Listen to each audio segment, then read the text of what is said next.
પણ એવું નથી।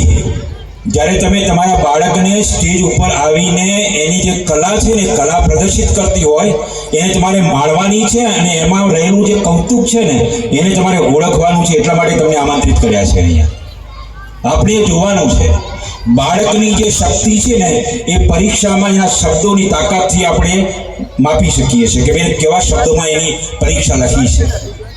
બાળકનું જે કૌતુક છે કાં તો રમત-ગમત ક્ષેત્રમાં હોય અને કાં તો પછી એની કલા જે એની પાસે જે પણ હોય નૃત્યની હોય ગાયનની હોય જે પણ કલા હોય એ કલામાં એની જે પોતાનું કર્તૃત્વ છે એ આપણને દેખાવાનું છે આજે। અને એટલા માટે વાલીઓ બધા અહીંયા આવ્યા છે। એની સાથે આપણે સંકળવાનું છે અને શિક્ષણનો જે હેતુ છે ને એ મેન મેકિંગ છે, એટલે કે એને માણસ બનાવવાનું છે, સાચા અર્થમાં માણસ બનાવવાનો છે। અને એ પ્રોસેસમાંથી તમારું બાળક પસાર થઈ રહ્યું છે। અને આ શિક્ષક મિત્રો જે સારસ્વત મિત્રો છે એમનું જે કામ છે ને એ તમારા બાળકમાં રહેલી જે અગાધ શક્તિઓ છે એ શક્તિઓને ઓળખવાનું છે અને પછી એને પ્રગટીકરણ કરવાનું છે।